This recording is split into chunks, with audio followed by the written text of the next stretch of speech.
నమస్తే, నేను అంకిత. నామినేటెడ్ పోస్టుల విషయంలో లోకేష్ గారు మోడీని ఫాలో అవుతున్నట్లు తెలుస్తుంది. ఒక స్క్రూట్ని అయితే చేస్తున్నట్లు కూడా తెలుస్తుంది. సో ఇదే టాపిక్ పైన డిస్కస్ చేయడానికి నాతో పాటు సీనియర్ జర్నలిస్ట్ సిఎస్ గారు ఉన్నారు. ఆయనతో మాట్లాడదాం. Hi sir. హలో సార్, ఇప్పుడు నామినేటెడ్ పోస్టుల విషయంలో లోకేష్ గారు మోడీని ఫాలో అవుతున్నారు అని తెలుస్తుంది. అంటే ఏ తరహాలో ఫాలో అవుతున్నారు అండ్ ఏం చేయాలి అనుకుంటున్నారు? ఇప్పుడు తెలుగుదేశం పార్టీలో నామినేటెడ్ పోస్టులు ఎంపిక అనేది చాలా కీలకం. ఎందుకంటే పార్టీని గెలిపించడంలో కీలక పాత్ర పోషించింది క్యాడరు. వాళ్ళల్లో నిఖార్స్ అనేటువంటి వాళ్ళు అనేది ఎవరు అనేది ఎంపిక చేయడం అనేది చాలా టఫ్. అందుకే ఇజ్రాయెల్ కనుక మొసాద్ ఏ విధంగా మొసాద్ నిఘా విభాగం ఉంటుందో ఇజ్రాయెల్కి, ఆ తరహా నిఘా విభాగాన్ని లోకేష్ గారు పెట్టుకున్నారు. ఈ మొసాద్ అనేది ఏంటి అని అంటే ఇజ్రాయెల్ నిఘా సంస్థ. ఓకే, అది ఎంత బలమైందని అంటే మొసాద్ ఈ మధ్య హిజ్బుల్ ఉగ్రవాద సంబంధించినటువంటి నస్రుల్లాని చంపేశారు. ఓకే, హతమార్చింది ఇజ్రాయెల్.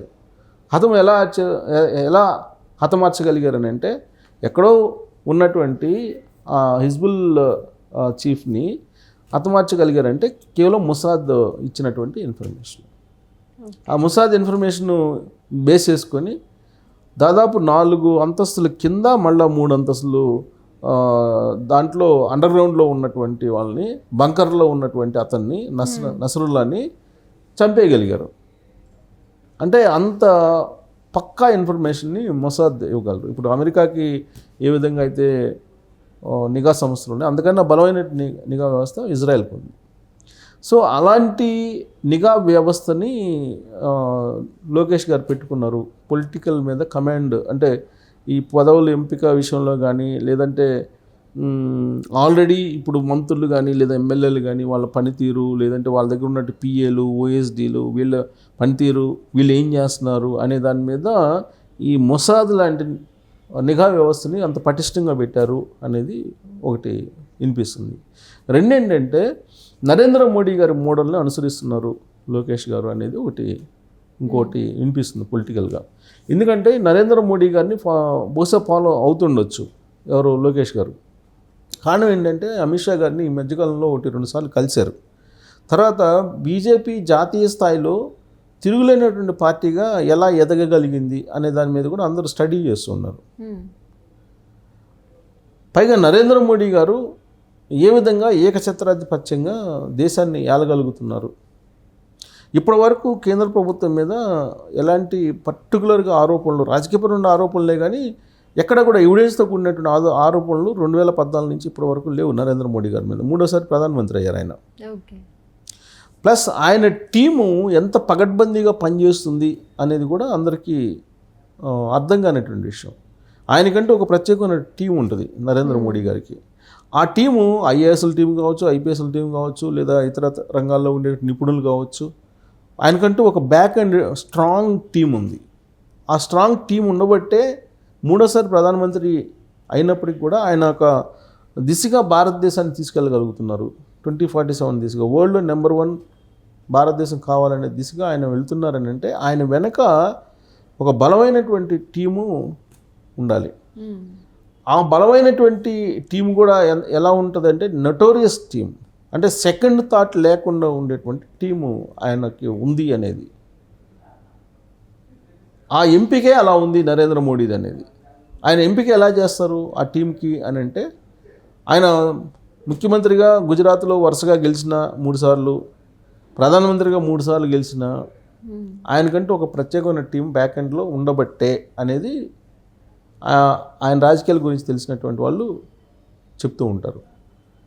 ఆ టీంని ఎంపిక చేసుకోవడంలోనే లీడర్ యొక్క క్వాలిటీ ఆధారపడి ఉంది, లీడర్ యొక్క సామర్థ్యత ఆధారపడి ఉంది, లీడర్ యొక్క టాలెంట్ కూడా ఆధారపడి ఉంది. లీడర్ ఎప్పుడు పనిచేయరు, గ్రౌండ్లోకి వెళ్ళి ఒక టీంని పెట్టుకుంటారు. ఆ టీంని పెట్టుకొని ఆ టీం తోటి నడిపిస్తూ ఉంటారు మొత్తం. జస్ట్ లీడర్ నరేంద్ర మోడీ లాగా ఉంటారు. నరేంద్ర మోడీ గారు ఎప్పుడు కూడా ఫీల్ ఫ్రీ అన్నట్టు ఉంటారు.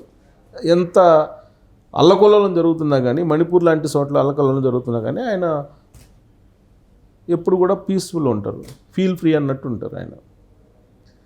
ఇంకొక వైపు పాకిస్తాన్ హడావుడి చేస్తున్నా కానీ ఫీల్ ఫ్రీ అన్నట్టు ఉంటాడు. కారణం ఏంటంటే ఆయన టీంని పగడ్బందీగా ఏర్పాటు చేసుకున్నారు. ఆ టీం చేసేటువంటి పని చేస్తూ ఉంటారు. ఈవెన్ మీడియాలో కూడా మీడియాకి సంబంధించినటువంటి ఇన్పుట్స్ని ఇవ్వటం కానీ మీడియాకి సంబంధించినటువంటి మానిటరింగ్ కానీ ఇవన్నీ కూడా ఆ టీమే చేస్తూ ఉంటుంది.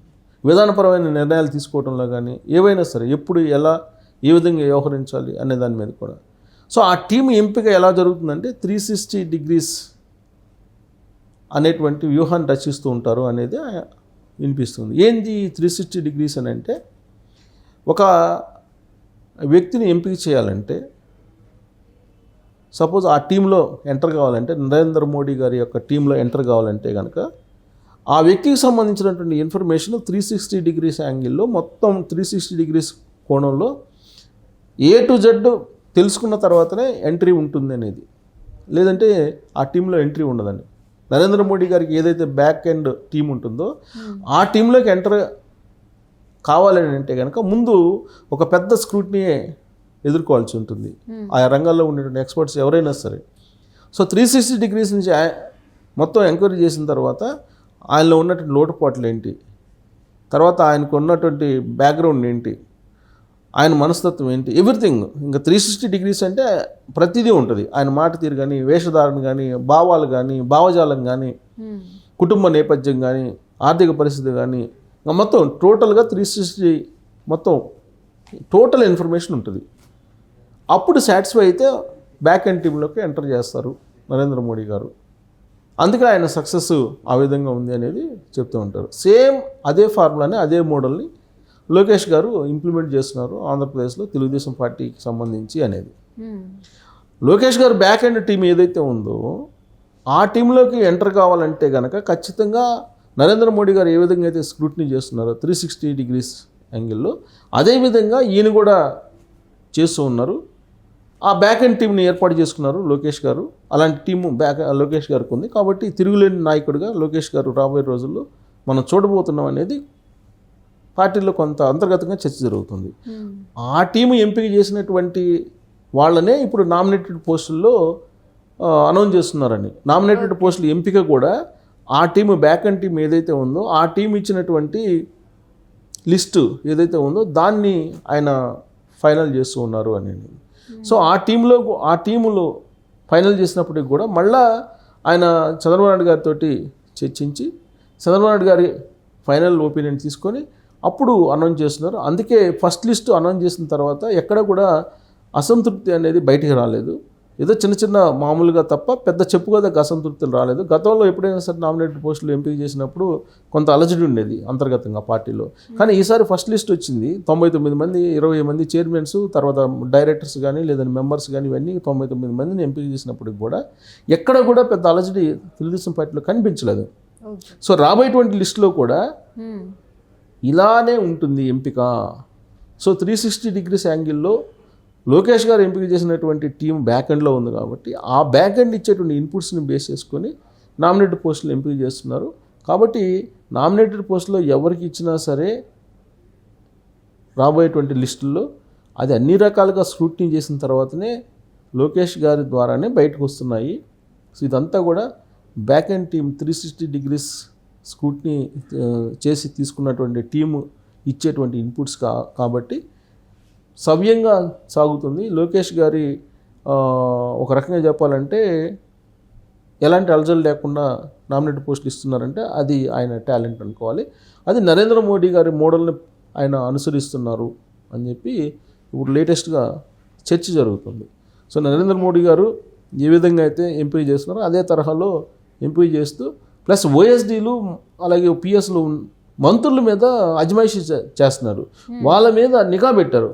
మొసాద్ లాంటి నిఘా నడుస్తుంది, అంత ఆషామాషి కాదు. చాలామంది ఏమనుకుంటున్నారంటే ఎవరికి ఏం తెలియదు అనుకుంటున్నారు. కొంతమంది ఓఎస్డీలు కానీ మంత్రుల దగ్గర ఉన్నటువంటి వాళ్ళు పిఎస్లు కానీ వాళ్ళు ఇష్టానుసారం చేస్తున్నారు. కొన్ని చోట్ల మంత్రులను కూడా ఓవర్లుక్ చేస్తున్నారు. సో అలాంటి వాళ్ళ ఇన్ఫర్మేషన్ కూడా ఉంది లోకేష్ గారి దగ్గర. త్వరలో ఈ ప్రక్షాళన చేయటానికి రెడీ అవుతున్నారు అని చెప్పి తెలుస్తుంది. Okay, thank you sir. Thank you.